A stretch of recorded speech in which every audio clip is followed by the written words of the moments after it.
Pradeep Joshi channel को subscribe करना बिल्कुल फ्री है। सब्सक्राइब करें और इस बेल आइकन को दबाएं हमारे नए वीडियोस सबसे पहले देखने के लिए।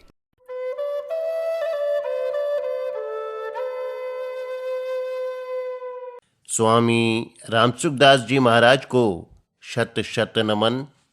आज का विषय है कामनाओं के त्याग से शांति। महाराज जी के शब्दों में, भगवत प्राप्ति के मार्ग में संसार के भोग और संग्रह की खास बाधा है। रुपयों के संग्रह को इतना अधिक आदर दे दिया कि चाहे जीवन बिगड़ जाए, नरकों में जाना पड़े, 84 लाख योनियों में जाना पड़े, अपमान, निंदा, बेइज्जती हो जाए, पर रुपए इकट्ठे करने ही हैं। यह बहुत बड़ी बीमारी है। दूसरा जो भोग भोगना, सुख भोगना है, यह खास आफत है। इसके कारण मनुष्य अपने अनुभव का आदर नहीं करता, क्योंकि आदर की जगह रुपयों और सुख भोग ने ले ली। अब भले ही कितनी बातें सीख जाओ, अनुभव नहीं होगा। सीख कर आप पंडित बन सकते हो, बड़ा भारी व्याख्यान दे सकते हैं, लेखक बन सकते हैं, बड़ी सुंदर सुंदर पुस्तकें लिख सकते हो, परंतु जो महान शांति है वह नहीं पा सकते, उसका अनुभव नहीं हो सकता। सीखना और अनुभव करना बिल्कुल अलग अलग चीज है। रात दिन का फर्क है दोनों में। अनुभव तब होगा जब भोग और संग्रह की कामना नहीं रहेगी। इतना रुपया और हो जाए, इतना और हो जाए, ऐसी कामना करते हैं, पर साथ एक कौड़ी भी नहीं चलेगी।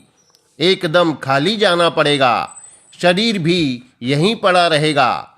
यह पहले भी अपना नहीं था और बाद में भी अपना नहीं रहेगा, प्रत्यक्ष बात है। परंतु कहने सुनने से यह बात समझ में नहीं आती।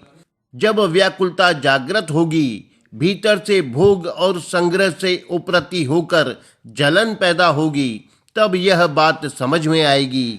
जब तक रुपयों और भोगों से सुख लेते हैं, तब तक यह बात अक्ल में नहीं आएगी। गीता में स्थित प्रज्ञ पुरुष के लक्षणों के आरंभ में और अंत में दोनों जगह संपूर्ण कामनाओं के त्याग की बात आई है। उपक्रम में भगवान ने कहा, प्रजहाति यदा कामान सर्वान पार्थ मनोगतान, और उपसंहार में भी वही बात कही, विहाय कामान्यः सर्वान पुमांश्चरति निष्प्रहः। भोग और संग्रह की कामना ही मुख्य है, और इसके आने पर तो सैकड़ों हजारों कामनाएं आ जाती हैं। ये कामनाएं मन का स्वरूप नहीं हैं, बल्कि मन में आया करती हैं, मनोगतान। इन सब कामनाओं का त्याग कर दें। यदि आज मृत्यु आ जाए तो मैं जी जाऊं तो अच्छा है, ऐसी कामना भी पैदा न हो। शरीर बहुत ही प्यारा लगता है, पर यह जाने वाला है। जो जाने वाला है उसकी मोह ममता पहले से ही छोड़ दें। यदि पहले से नहीं छोड़ी तो बाद में बड़ी दुर्दशा होगी। भोगों में, रुपयों में, पदार्थों में आसक्ति रह गई, उनमें मन रह गया तो बड़ी दुर्दशा होगी। सांप अजगर बनना पड़ेगा, भूत प्रेत पिशाच आदि न जाने क्या क्या बनना पड़ेगा। एक संत की बात हमने सुनी। विरक्त त्यागी संत थे, पैसा नहीं छूते थे और एकांत में भजन करते थे। एक भाई उनकी बहुत सेवा किया करता, रोजाना भोजन आदि पहुंचाया करता। एक बार किसी जरूरी काम से उसे दूसरे शहर जाना पड़ा, तो उसने संत से कहा कि महाराज मैं तो जा रहा हूँ। तो संत बोले कि भैया हमारी सेवा तुम्हारे अधीन नहीं है, तुम जाओ। उसने कहा कि महाराज पीछे न जाने कोई सेवा करे न करे, मैं 20 रुपये यहाँ सामने गाड़ देता हूँ, काम पड़े तो आप किसी से कह देना। बाबा जी नाना करते रहे, पर वह तो 20 रुपये गाड़ ही गया। अब वह तो चला गया। पीछे बाबा जी बीमार पड़े और मर गए, मरकर भूत हो गए। अब वहां रात्रि में कोई रहे तो उसे खड़ाओं की खट खट खट आवाज सुनाई दे। लोग सोचें कि बात क्या है। जब वह भाई आया तो उसे कहा गया कि वहां रात को खड़ाओं की आवाज आती है, कोई भूत प्रेत है, पर किसी को दुख नहीं देता। वह रात्रि में वहां रहा, उसे बड़ा दुख हुआ। उसने प्रार्थना की तो बाबाजी दिखे और बोले कि मरते वक्त तेरे रुपयों की तरफ मन चला गया था, अब इन्हें तू कहीं लगा दे तो मैं छुटकारा पा जाऊं। बाबाजी ने रुपयों को काम में भी नहीं लिया, पर मेरे लिए रुपए पड़े हैं, इस भाव से ही यह दशा हो गई।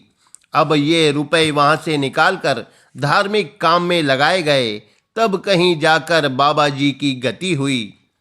वृंदावन की एक घटना हमने सुनी थी। एक गली में एक भिखारी पैसे मांगा करता था।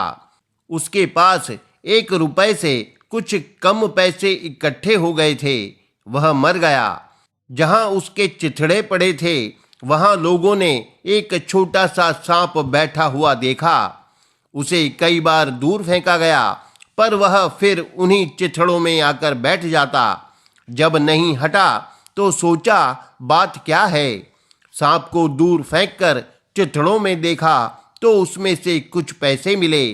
वे पैसे किसी काम में लगा दिए तो फिर वह सांप देखने में नहीं आया। यह जो भीतर वासना रहती है यह बड़ी भयंकर होती है। वासना तब रहती है जब वस्तुओं में प्रियता होती है। जहाँ वस्तुओं की प्रियता या आकर्षण रहता है वहीं भगवान की प्रियता जागृत होनी चाहिए। आप बाहर से भले ही कितने बढ़िया बढ़िया काम करें, पर भीतर संसार की जो प्रियता का आकर्षण है वह खतरनाक है। इसलिए भगवान ने संपूर्ण कामनाओं का त्याग करने की बात कही। विहाय कामान्यः सर्वान् पुमांश्चरति निष्प्रह। निष्प्रह का अर्थ है निर्वाह कैसे होगा, मेरा जीवन कैसे चलेगा, इस प्रकार भी परवाह मन में नहीं रखें। जीवन तो चलेगा ही। जिन कर्मों से शरीर मिला है उन कर्मों से उसका निर्वाह भी होगा। प्रारब्ध में न हो तो धनी व्यक्ति भी ज्यादा भोग नहीं भोग सकेगा, और प्रारब्ध में हो तो साधारण व्यक्ति को भी भोग मिल जाएंगे। नहीं मिलने वाला नहीं मिलेगा, और मिलने वाला मिलेगा ही। मन में जो प्रियता है वह बाधक है। वह नहीं होगी तो भी रुपए, वस्तु, आदर, महिमा आदि मिलेगी। निर्वाह की चीज तो अपने आप मिलेगी। आप जो आशा करते हैं यही गलती होती है। भीतर भोग और संग्रह की जो प्रियता है, जिससे वे अच्छे लगते हैं और छोड़ना नहीं चाहते, उसी का त्याग होना चाहिए। त्याग नाम इसी का है। बाहर का त्याग भी अच्छा है, सहायक है, पर वास्तव में त्याग प्रियता का है। वह प्रियता ही जन्म मरण देने वाली और महान नरकों में डालने वाली चीज है। भगवान ने 4 चीजों का त्याग बतलाया। जो प्राप्त नहीं है उसकी कामना, जो प्राप्त है उसकी ममता, निर्वाह की स्पृहा, और मैं ऐसा हूँ यह अहंता, जिसके कारण अपने में दूसरों की अपेक्षा विशेषता दिखती है। विहाय कामान्यः सर्वान् पुमांश्चरति निष्प्रहः निर्ममो निरहंकारः स शांति मधिगच्छति। जो पुरुष संपूर्ण कामनाओं को त्याग कर ममता रहित, अहंकार रहित और स्पृहा रहित हुआ विचरता है, वही शांति को प्राप्त होता है। कामना, स्पृहा, ममता और अहंकार, इन चारों का सर्वथा त्याग हो जाए तो अभी शांति मिल जाए। ये चारों महान अशांति पैदा करने वाली चीजें हैं। इनको तो त्यागना नहीं चाहते और शांति पाना चाहते हैं, ऐसा कभी होगा नहीं। कामना के त्याग से ही कर्मयोग सिद्ध होगा। कर्मयोग के द्वारा सिद्ध हुए पुरुष का नाम स्थित प्रज्ञ है। उसके लक्षण बतलाते समय आरंभ और अंत में कामनाओं के त्याग की बात कही। कामना, स्पृहा, ममता और अहंकार, इनका त्याग होने पर फिर एक ब्रह्म की प्राप्ति हो जाएगी। ब्रह्म निर्वाण मृच्छति। अंत में न जाने कहाँ वासना रह जाए और जगह न रहे, पर शरीर में तो रह सकती है। इसलिए मनुष्य जितना सावधान रहे उतना अच्छा है। शरीर तो मूल चीज है, इसलिए इसमें अहंता ममता नहीं रहनी चाहिए।